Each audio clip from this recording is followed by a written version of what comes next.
I was halfway through my morning coffee when the message popped up, one of those absurdly long texts that takes up your whole screen and ends with, "Call me ASAP." This is important. It was from my sister, naturally. I sighed, leaned back in my chair, and glanced at the time. 8:13 a.m. on a Tuesday. Already too early for drama, but my sister Erin never operated within normal human boundaries. She was 3 years older than me, a stay-at-home mom with a taste for the extravagant and a flair for the dramatic. I'm Alex, by the way, 31 years old, software engineer, no kids, no pets, and apparently, no heart, if you ask my family. That last part's recent. I grew up in a household where boundaries weren't a thing, and family means everything was drilled into our heads like scripture. Not in the warm, Italian grandmother making pasta sense. More like, if you don't sacrifice your time, money, and sanity for us, you're a selfish traitor. Erin played that system like a professional violinist. Ever since we were kids, she got away with everything. Lying, manipulating, taking. My parents, especially my dad, bent over backwards to accommodate her. And now that she had 2 daughters of her own and a husband who did whatever it is that Jared does, I've never gotten a straight answer. She had a whole new excuse to stay glued to everyone's wallets. But I tried to stay in my lane. I really did. I worked hard, saved smart, and kept my life low drama. Birthdays? I sent cards. Holidays? I showed up, smiled, brought wine.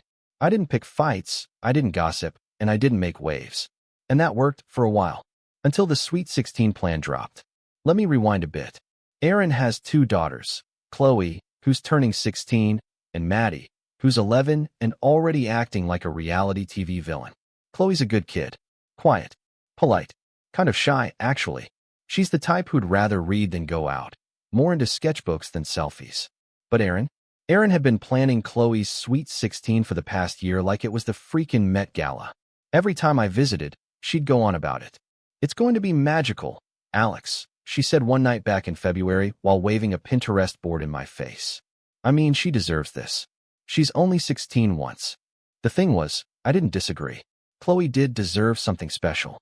She's been through a lot, mostly due to Erin and Jared's constant fighting and the financial circus that is their home life. But what Erin had in mind wasn't just special. It was borderline deranged. We're talking a rented ballroom at a local country club, a stretch limo for Chloe and 10 of her friends, a DJ from out of state, a chocolate fondue fountain, a dance floor with LED flooring, and not one but 2 custom dresses from a boutique in Los Angeles that specialized in pageanteer sparkle couture.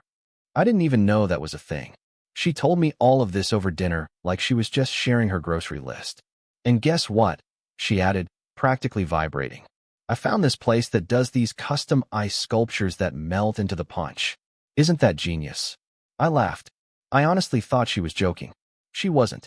At the time, I nodded, made a few noises of polite disbelief, and moved on. Erin never asked for help planning. She just liked hearing herself talk. Or so I thought. Fast forward to this week. Tuesday morning. That text. I opened it, expecting more Pinterest spam. Instead, I found a breakdown of costs for the party. And not just the kind you send a vendor. This was directed at me. Labeled. Itemized. Highlighted. Limousine, $1,200. Dresses, X2 $2,000. DJ plus sound equipment, $1,500. Venue rental plus staff, $2,800. Misc, decorations, food, party favors $500. Total, $8,000. Below that, a message. This is what we still need to cover. Mom and Dad already contributed $2,000. Jared and I have put in $1,500. We need you to take care of the rest. Just $8,000. It would mean the world to Chloe. This is all she talks about. Please don't let her down. I stared at the screen, blinking. My fingers hovered over the keyboard for a full minute. I scrolled back up. Read it again. $8,000. Not $80. Not $800. $8,000. And just like that, something inside me shifted. It wasn't the ask itself, even though that was ludicrous. It was the expectation. There was no, "Would you be willing to help?" No, I know this is a big ask. Just a spreadsheet and a passive-aggressive guilt trip. It wasn't a request, it was an invoice. I didn't respond immediately. I needed to think. I put my phone down, finished my coffee, and sat there in silence, staring at the wall. And then I thought about every time Erin had done this. Every time she'd pulled a favor, dumped a bill, or created chaos that someone else, usually me or our parents, had to clean up. The thousands she borrowed just for a few weeks and never paid back. The car I co-signed for that got repossessed. The time she took my emergency credit card just in case and used it to buy a weekend spa package. And every time I let it slide. I picked up my phone again and finally replied, "I'm not paying for this." Within 60 seconds, the typing dots popped up, then disappeared, then popped up again. Then came the reply, "Wow, seriously? After everything this family has done for you? Chloe is your niece, Alex. She worships you. You're going to break her heart over money? Unbelievable." I didn't reply. I didn't trust myself to not say something I'd regret. But I didn't expect what came next. 5 minutes later, my phone buzzed again. This time, it was my dad. Just one line. "Pay up or you're dead to us." That one hit harder than I expected. My parents and I weren't exactly close, but we weren't estranged. I called. I visited. I helped when I could. I thought we were okay. But apparently, $8,000 was all it took to revoke my membership in the family. I just stared at that message. Dead to us. Over a birthday party. And that's when I called the venue. The woman who answered was chipper, overly sweet, and exactly the kind of person who probably dealt with unhinged party planners daily. I gave her my name, told her I was calling about the reservation under Aaron Matthews, and said there had been a change of plans. "We'll need to cancel the booking," I said calmly. "Oh no, that's unfortunate." "Are you sure? We have a non-refundable." "Understood," I said. "But you should also know, Aaron Matthews doesn't have the funds to pay the final balance.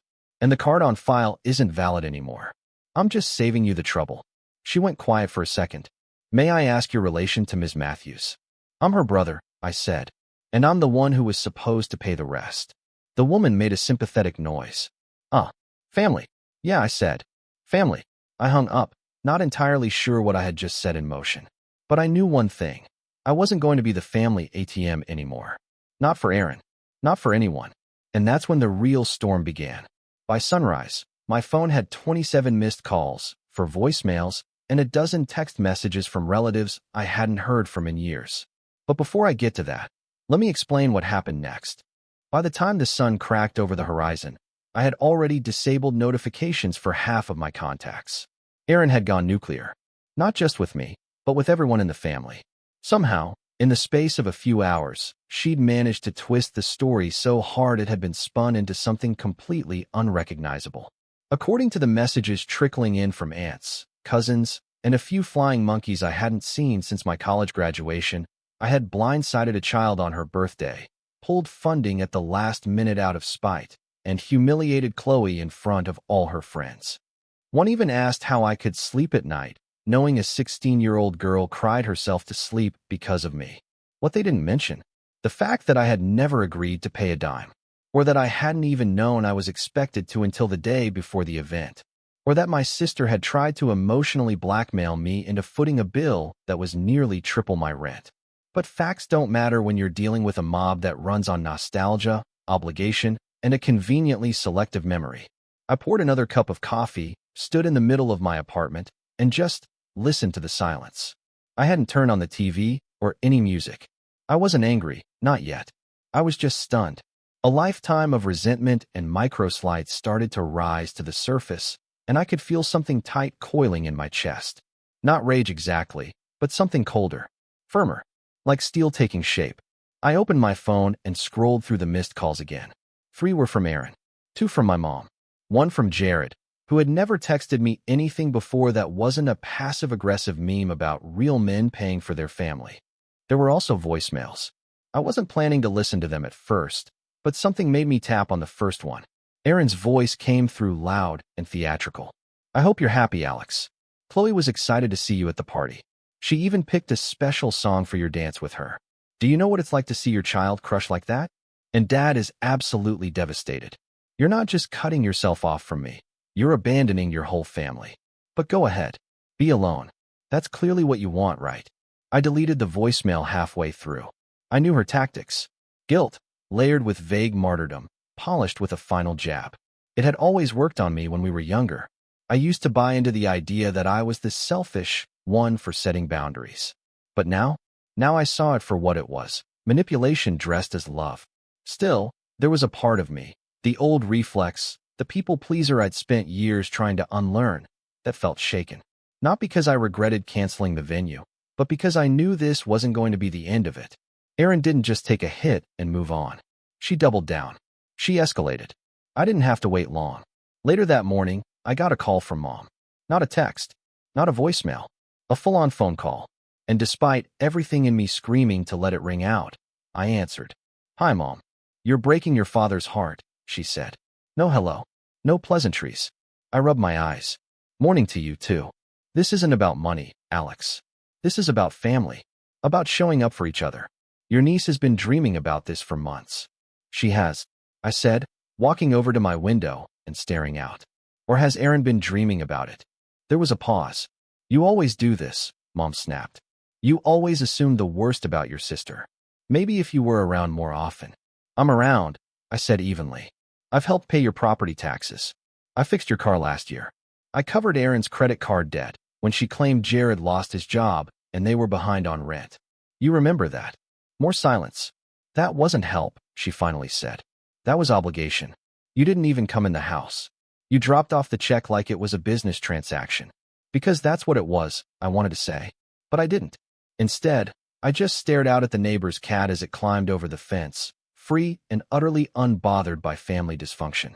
"I'm not paying $8,000 for a party, Mom. That's insane." "Well, then I hope you're ready to lose your family over a party," she said, and hung up. I stood there for a full minute, phone still pressed to my ear. That was the moment the tension stopped building in me like steam and started to congeal into something different. I wasn't boiling anymore. I was freezing. This wasn't just about the party. It never had been.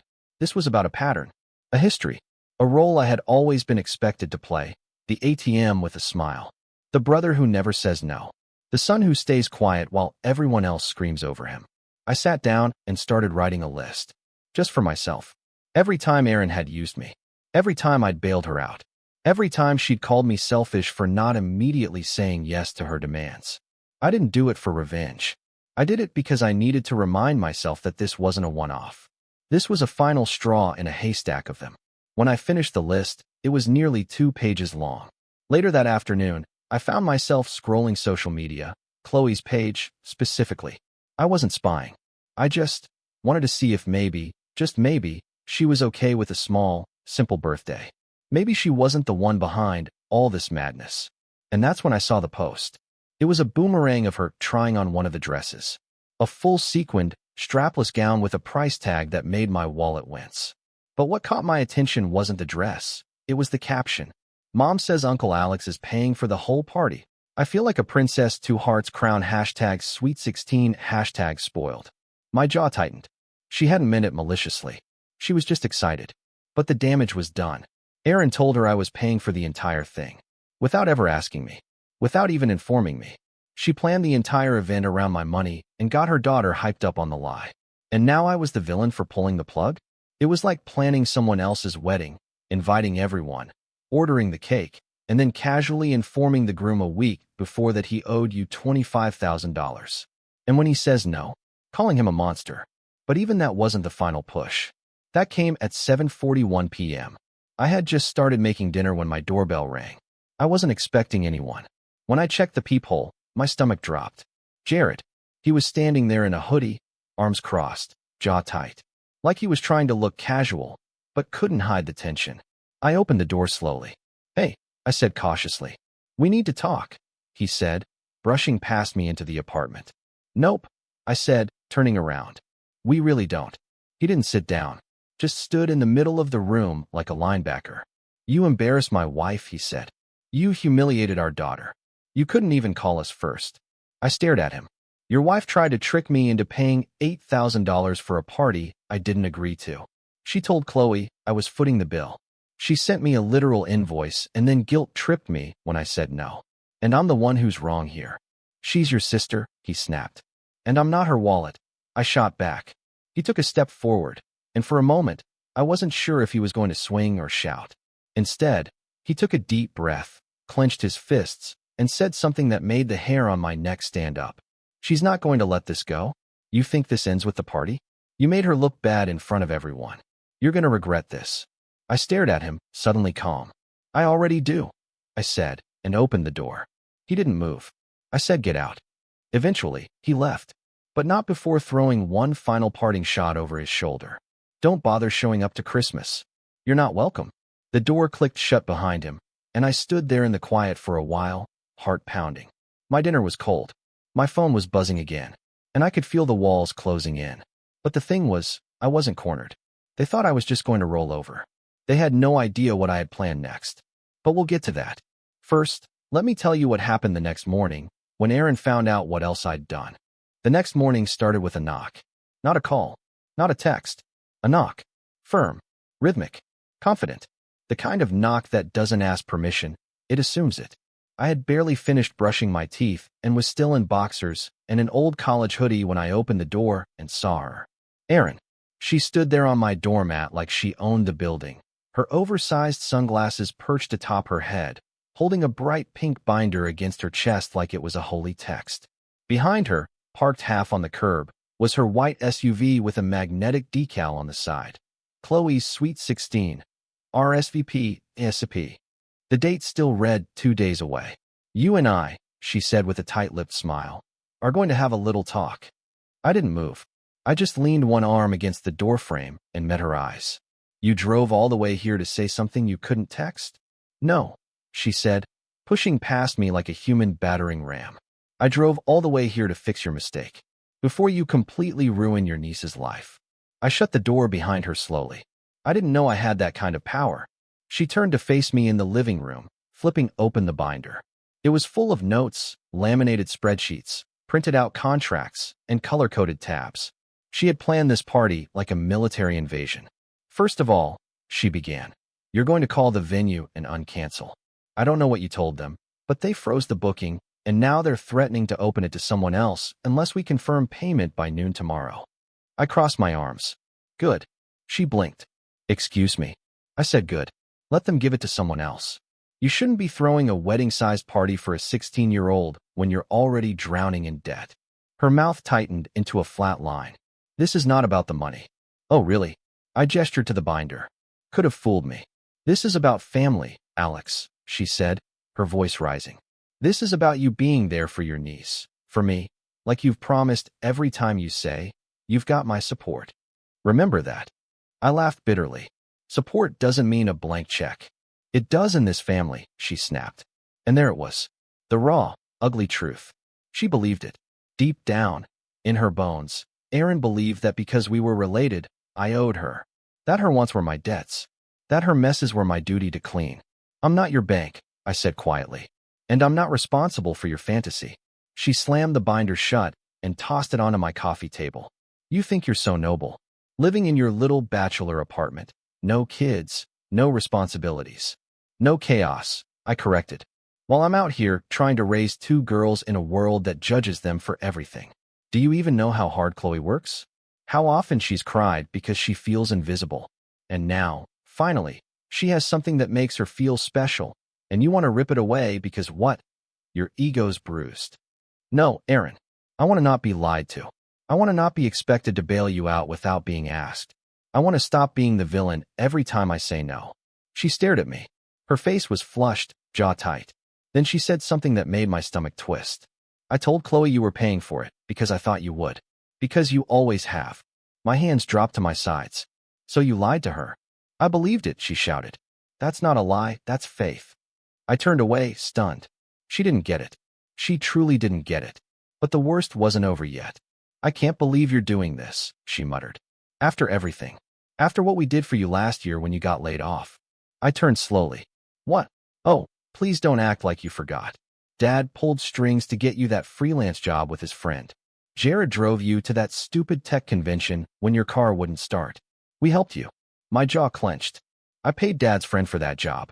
And I reimbursed Jared for the gas. Don't rewrite history, Erin. You're twisting everything, she shrieked. You've always been selfish. You hide it behind your little, I just need space act, but really? You think you're better than all of us. I didn't respond. I couldn't. Because in that moment, I saw her not as my sister, but as someone who had built an entire world in which I existed solely to serve her needs. And any deviation from that was betrayal. She stepped closer. Well, guess what? You crossed a line, Alex. You want to talk betrayal? I'll show you betrayal. And then, she pulled out her phone, scrolled for a second, and turned it toward me. It was a screenshot of a group chat. Not just any group chat, the family group chat.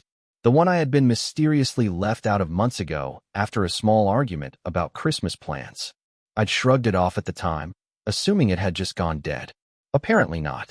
There were messages from Mom, Dad, Aaron, Uncle Stephen, Aunt Caroline, and even a few of the cousins. Dozens of them.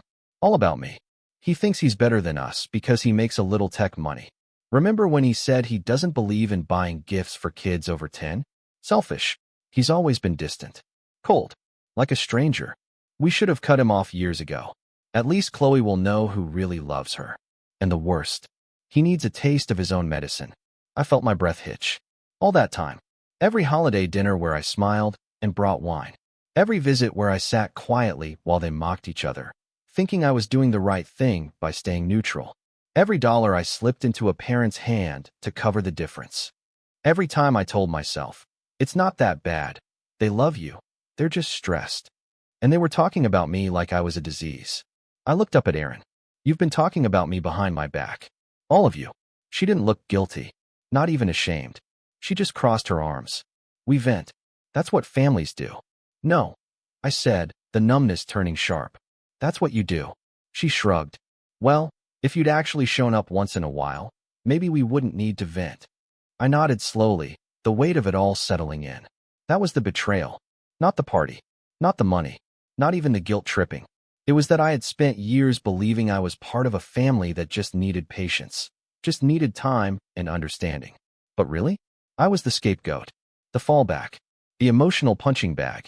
Erin grabbed her binder and turned to go, but paused at the door. You think this is over? You think you can humiliate me, sabotage Chloe's birthday, and just walk away? This is just getting started. Then she left. I stood there in the silence again, just like the morning before. But this time, something had changed. The last thread had snapped.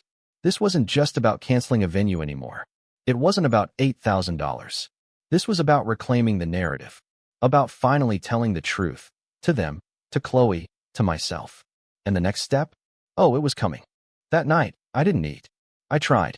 I made a half-hearted attempt at boiling some pasta. Even dumped some store-bought sauce in a pan, but my stomach turned before I could even lift the fork.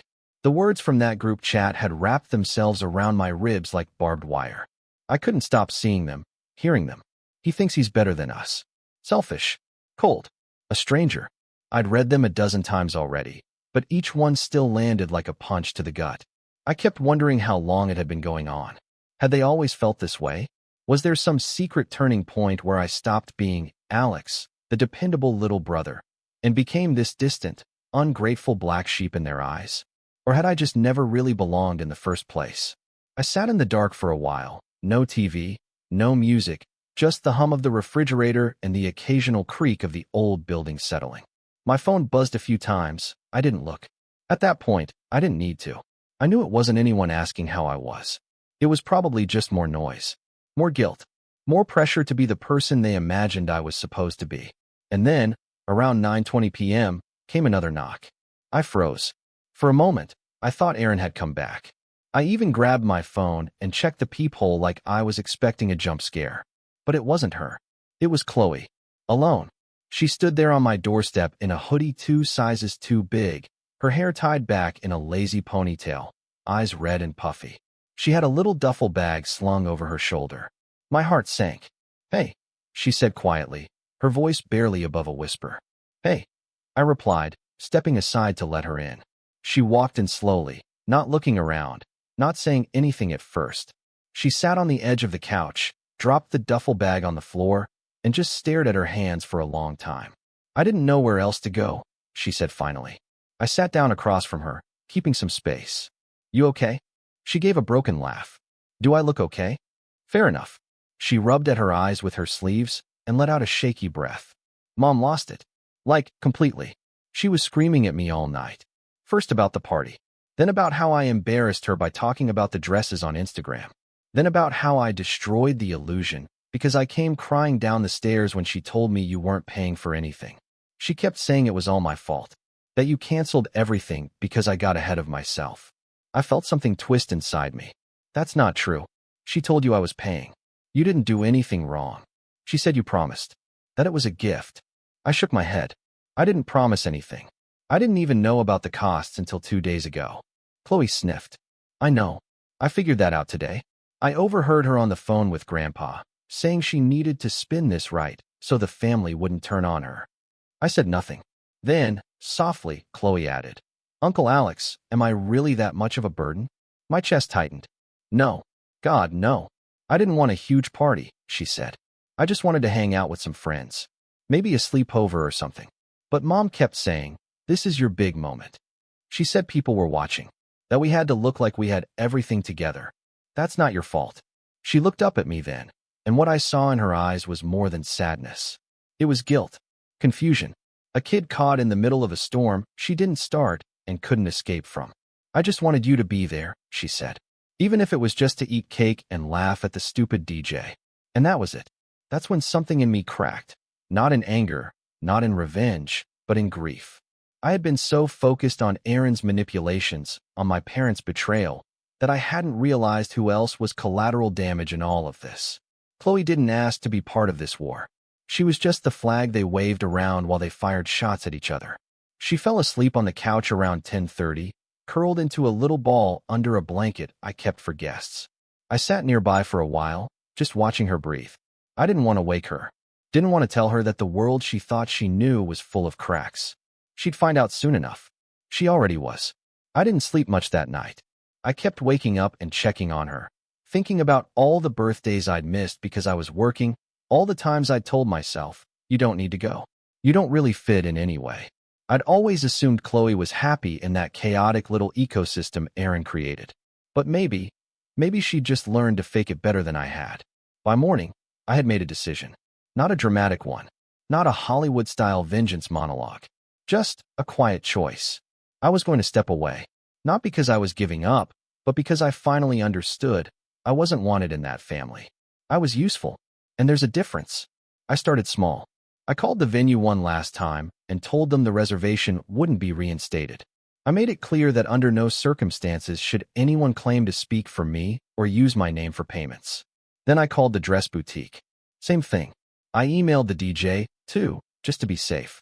I wanted my name completely removed from every part of the party plan. No more leverage.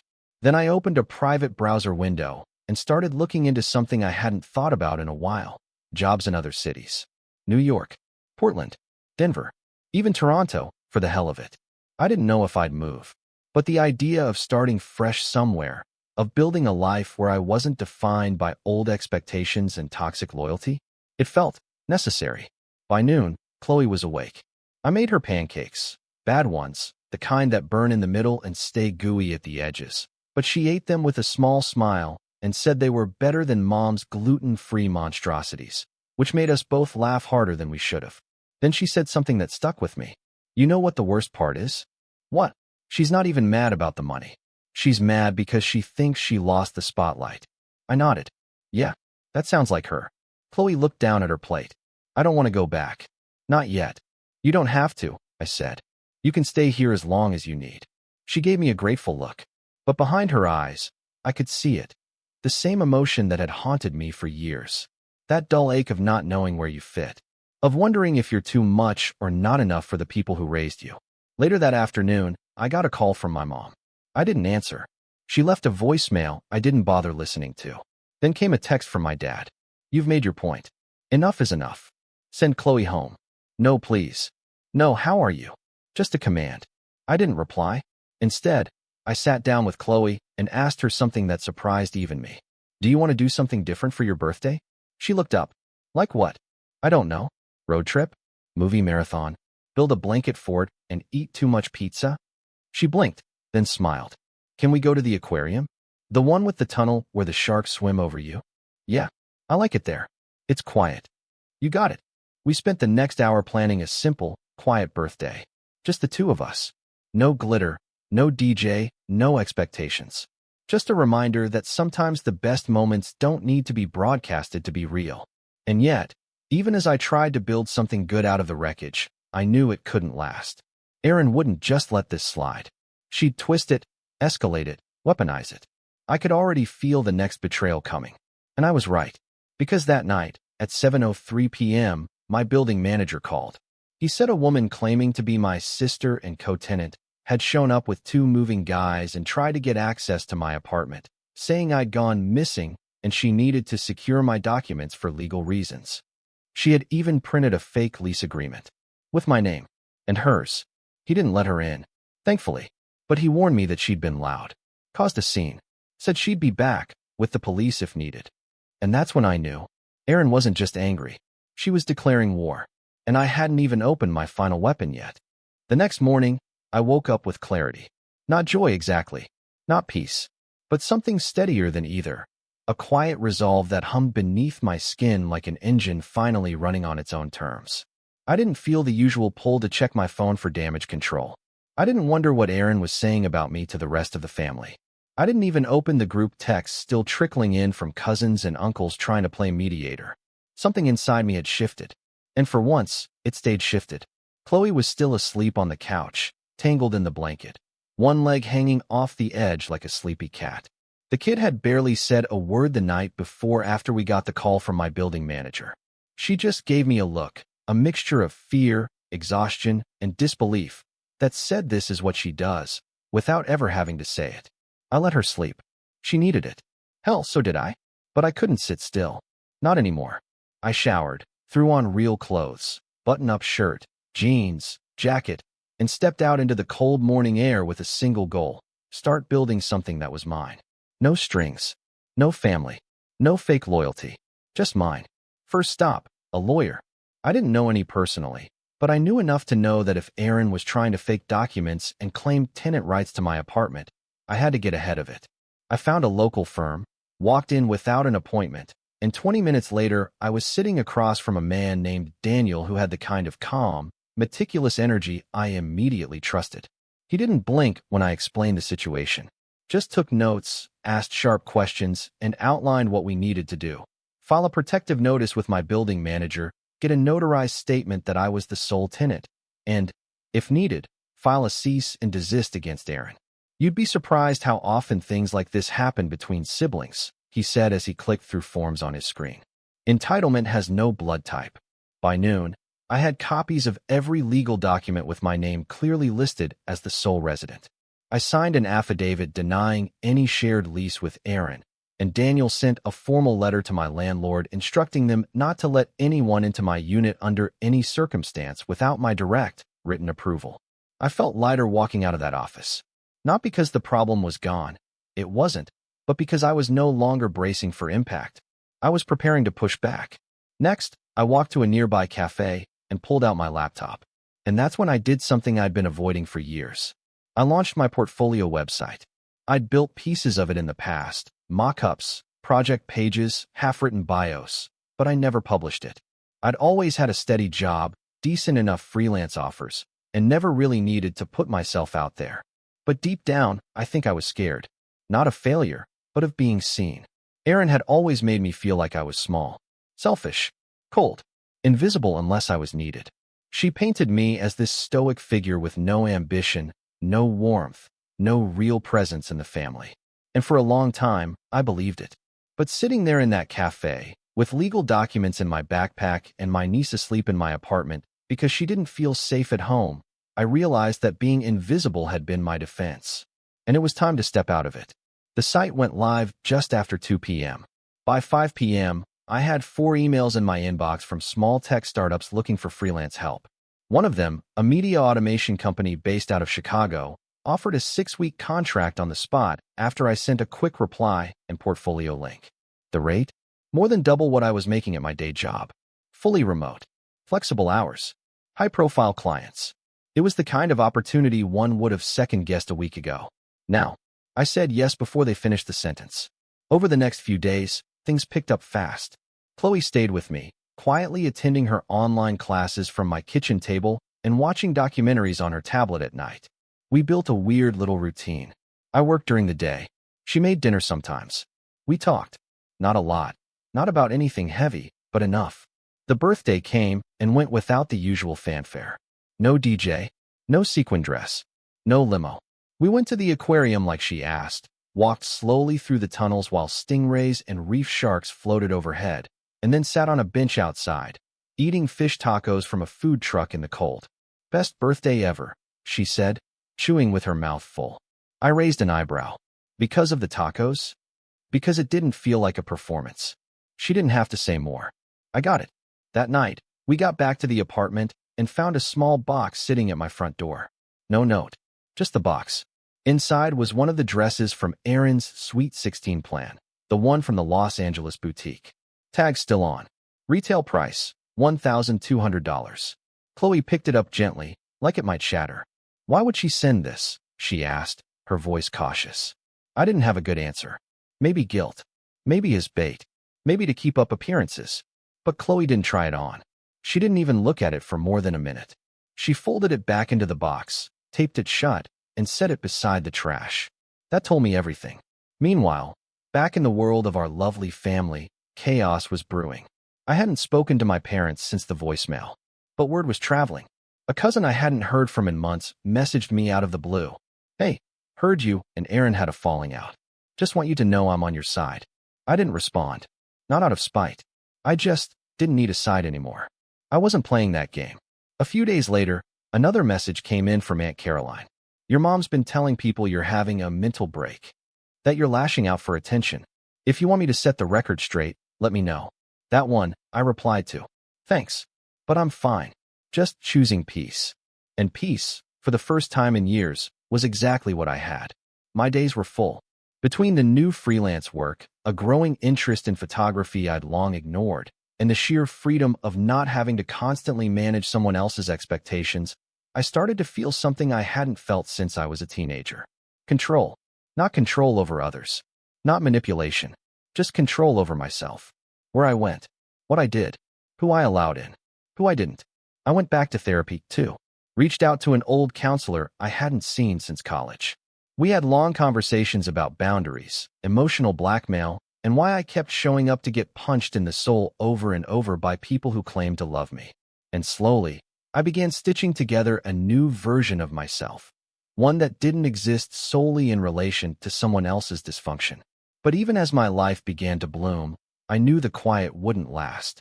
Because Erin wasn't done. She'd gone unchallenged for decades. Her identity depended on being the center of gravity. She couldn't just let me drift out of orbit. Sure enough, it started with small things. She sent screenshots of my LinkedIn profile to the family group chat, claiming I was faking success to make her look bad. She messaged Chloe from multiple fake accounts, pretending to be concerned friends who warned her that I was isolating her on purpose and feeding her lies. And then, finally, she went for the throat. She filed a formal CPS report, claiming I had kidnapped Chloe and was holding her in an unstable environment. I found out when 2 agents showed up at my door with polite but firm questions. I didn't panic. I had receipts. Chloe had chosen to stay with me. She was a minor, yes, but I hadn't prevented her from contacting her parents. She'd been going to school, eating well. I had legal counsel. Everything was documented. Chloe backed it up, calmly and clearly. The agents left with quiet apologies. No follow-up required. But in that moment, as the door closed behind them, I realized something chilling. Erin was willing to burn the whole house down just to keep control of the ashes. And yet, as I stood there in the doorway, watching the world go on like nothing had happened, I felt no fear. I had something stronger than fear. I had truth. I had proof. I had freedom. And most of all, I had a plan. Because if Erin thought she could weaponize lies, she hadn't seen what I could do with the truth. But I'll tell you about that in a moment. First, let me take you to the night of the community fundraiser, when Erin's perfect image finally began to crack in public. The fundraiser was hosted at the local community center, a modest brick building with flickering overhead lights and coffee-stained carpets that always smelled faintly like burnt popcorn and dust. The kind of place that felt like it hadn't changed since the 80s and probably never would. It was put together by a neighborhood nonprofit that supported teen literacy programs, and Chloe's school was one of the beneficiaries. She asked me to come with her. I almost said no. It had only been a week since the CPS scare. I was still bracing for another ambush. But Chloe looked at me with a kind of quiet hope I hadn't seen in a while. Like she was testing the waters of normal again, of living without looking over her shoulder. So I went. And that's where everything began to turn. At first, it was just the two of us sitting in the back row of the folding chair circle, sipping watery lemonade and avoiding the table of PTA moms swarming around a raffle ticket basket. I noticed a few side eyes, some adults from Chloe's school, I assumed. Maybe a neighbor or two who'd heard the gossip. But I didn't care. The old version of me, the one who kept his head down and made himself small to avoid conflict, would have ducked out early. But this version of me stayed. Then something strange happened. A woman in a beige turtleneck and a long, pebbled gold chain approached me during the break between speakers. She looked like someone's overachieving aunt, clipboard, badge, purse that probably doubled as a filing cabinet. You're Alex, right? Chloe's uncle. I tensed for a second. Yeah. I'm Karen. No jokes, please, she added with a wink. I'm on the board here. Chloe's one of our top readers, and she's mentioned you a few times. You're the software engineer. I am, I said slowly. Freelance. She brightened. Even better. I was wondering if you'd ever consider mentoring some of our teens. We've been trying to launch a digital literacy initiative, basic coding, resume building, that kind of thing. But we haven't found the right person. You seem like someone who gets it. I blinked. Oh, wow? Yeah. I mean, I'd love to help. She gave me a card. Send me an email. We'll talk. And thank you, seriously. Chloe's blossomed this semester. She's sharper, calmer. Whatever you're doing, keep doing it. I looked over at Chloe, who was stuffing cookies into a napkin while pretending not to notice that a boy nearby was trying to impress her with a yo-yo trick. Thanks, I said, and meant it. That conversation opened a door I didn't even know existed. Over the next week, Karen and I emailed back and forth. She introduced me to the center's director. I pitched them an idea for a beginner-friendly tech workshop. They loved it. I wasn't just going to teach. I was going to build something. A program with my name on it. Something that wasn't just a job or a side gig.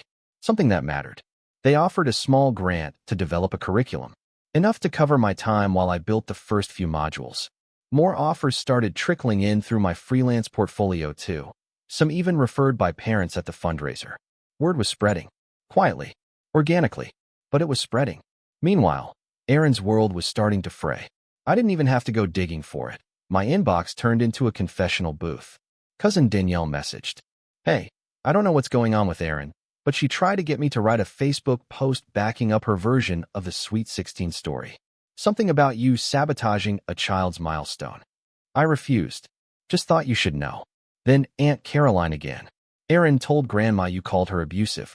Now Grandma's threatening to write you out of the will, but also keeps forgetting who she's mad at, so good luck. But the real twist came when I got an anonymous email with the subject line. You're not the only one she's scammed.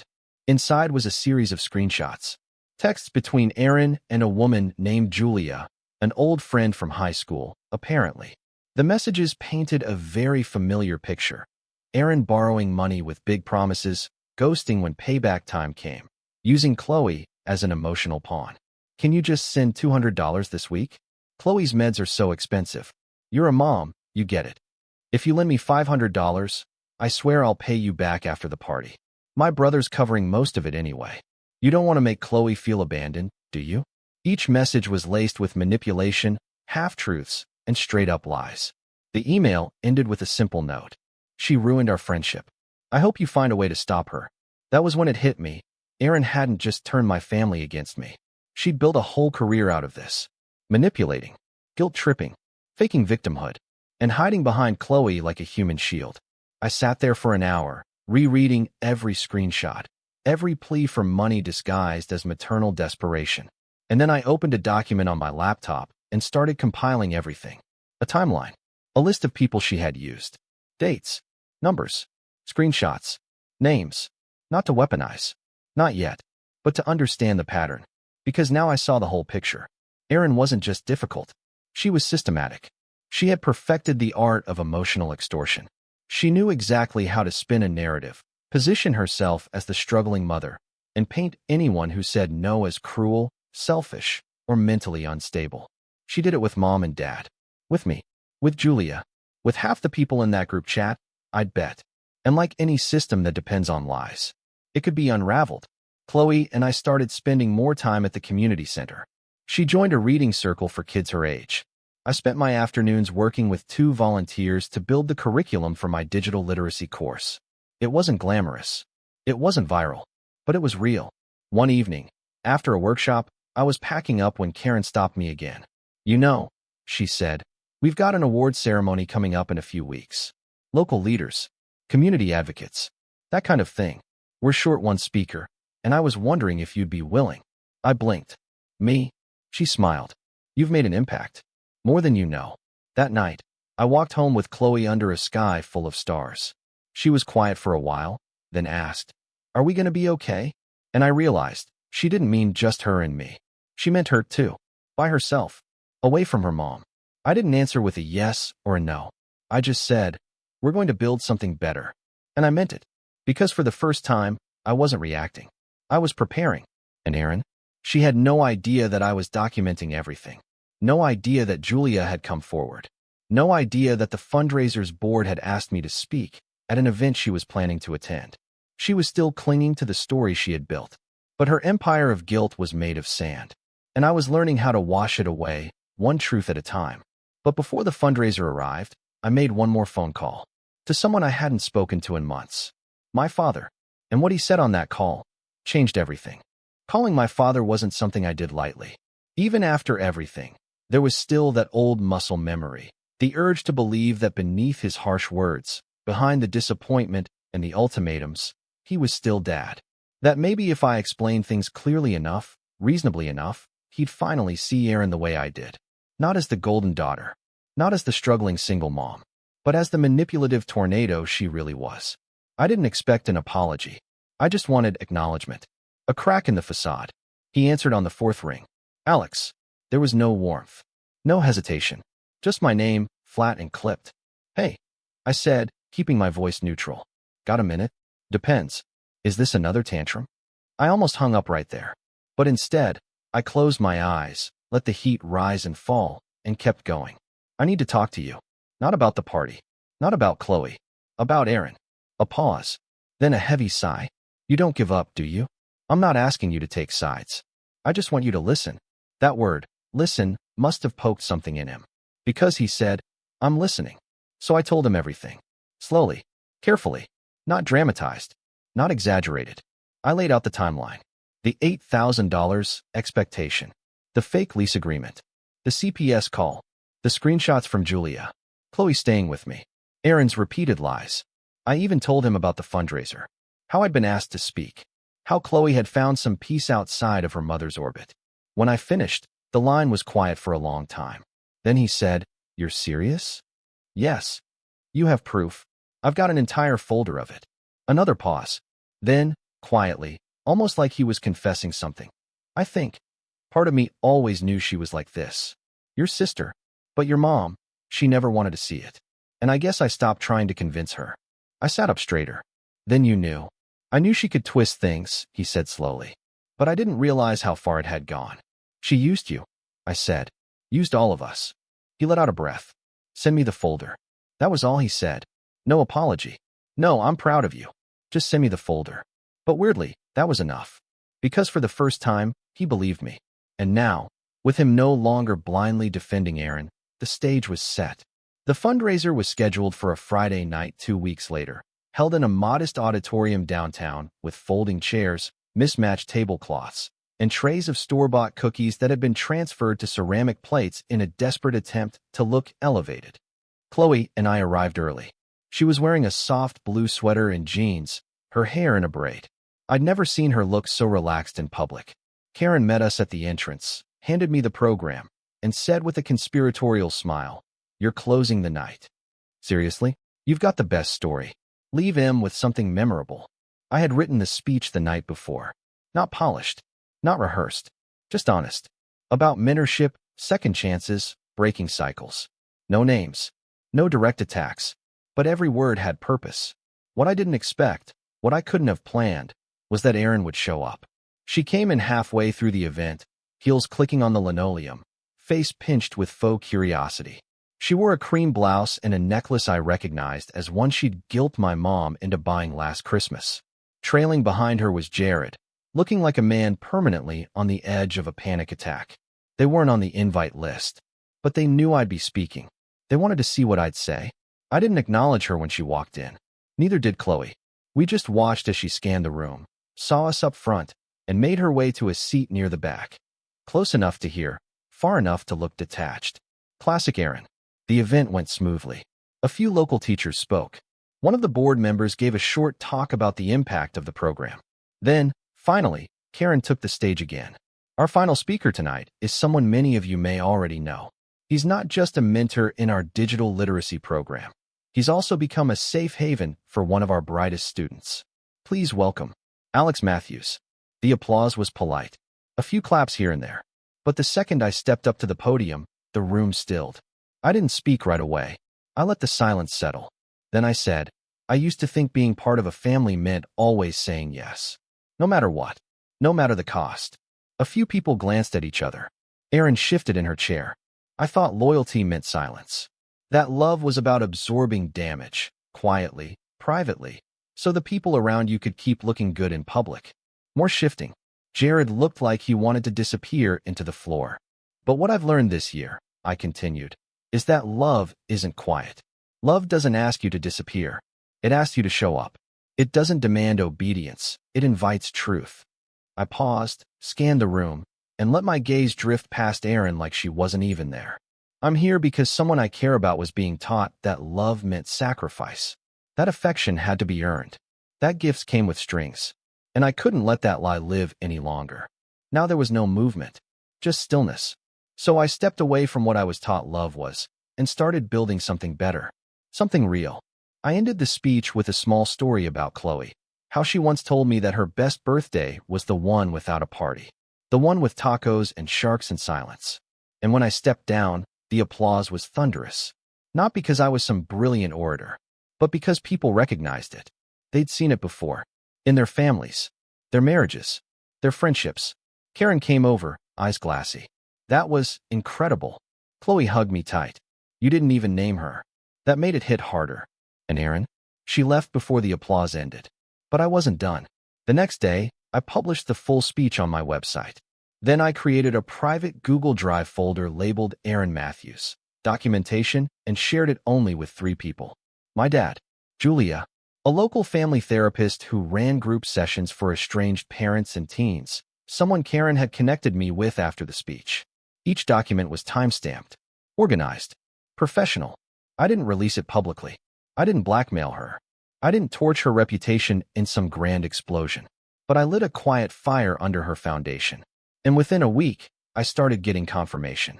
Chloe's school called to say Aaron had tried to enroll her in an extracurricular on the wrong day.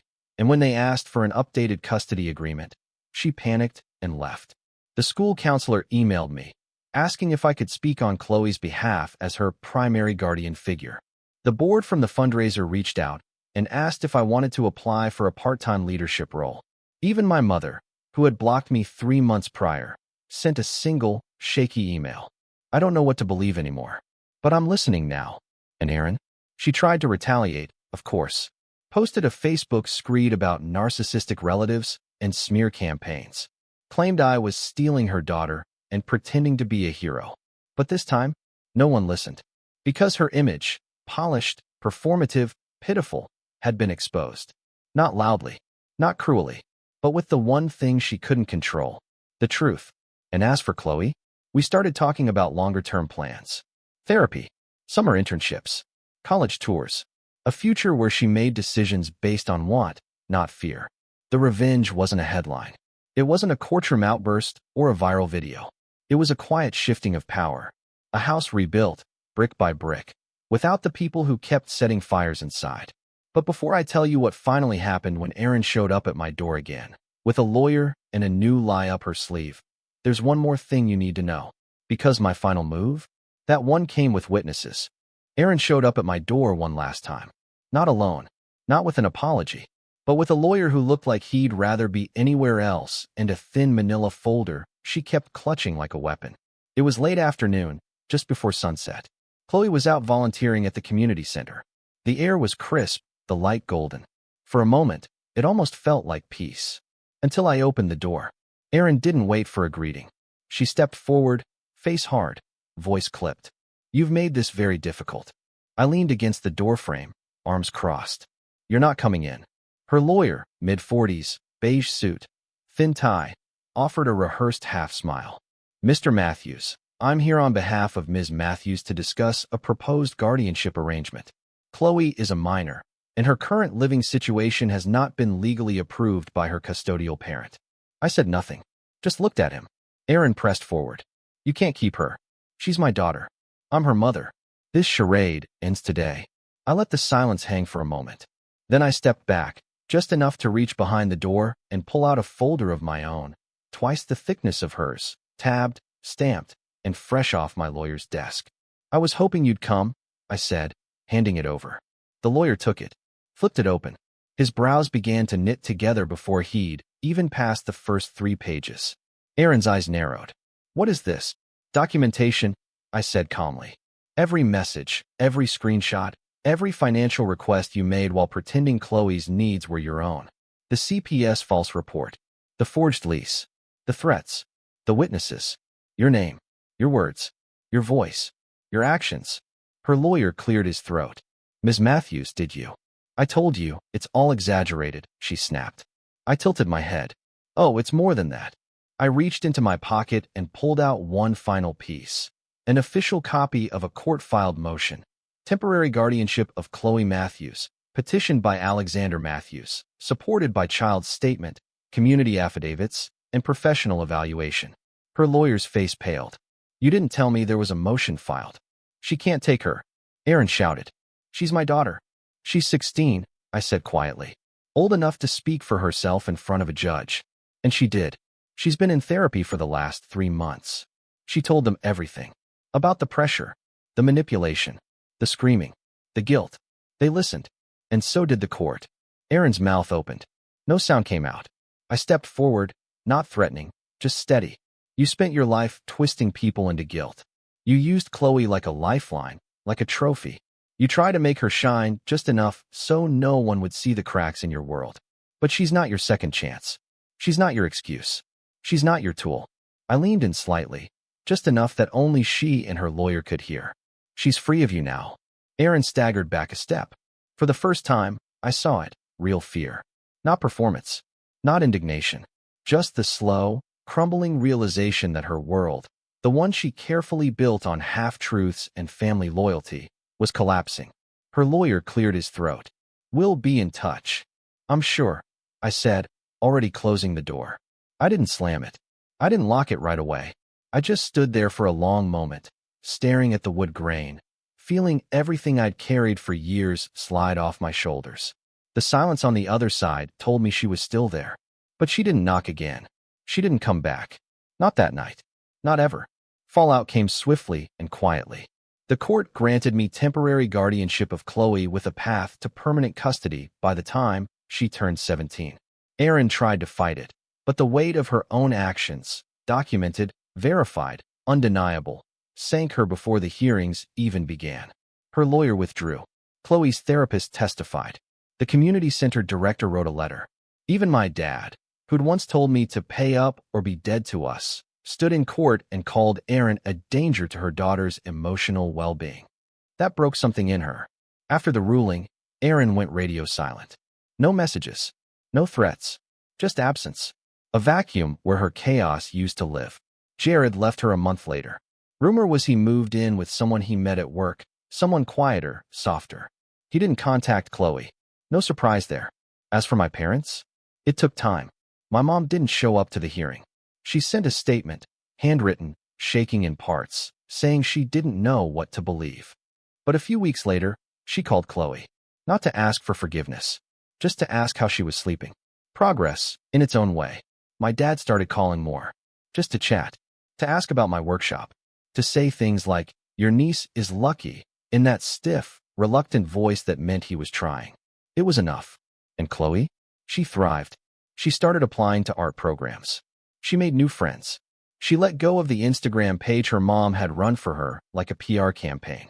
She started sketching again, real stuff this time. Honest. Raw. One night, I found a pencil drawing she'd left on the kitchen table. Two people standing on opposite cliffs, connected by a single bridge made of words. She looked at me and said, "That's us." I hung it on the wall.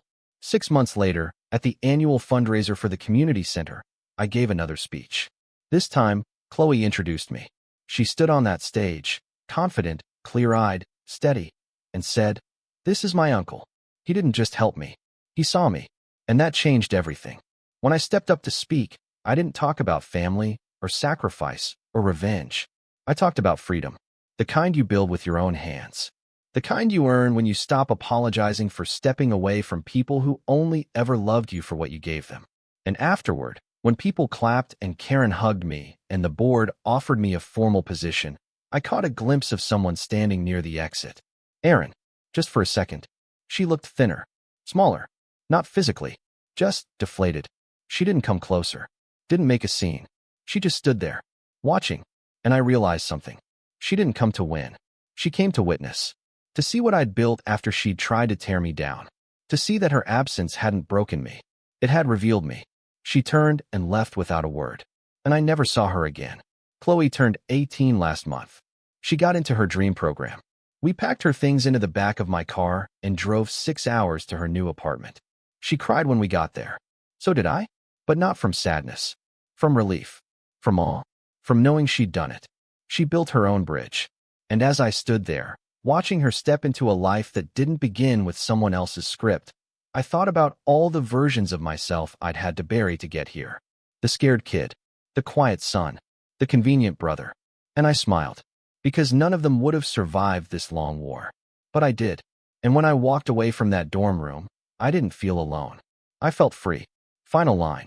The best thing I ever did for my family was stop trying to belong to it.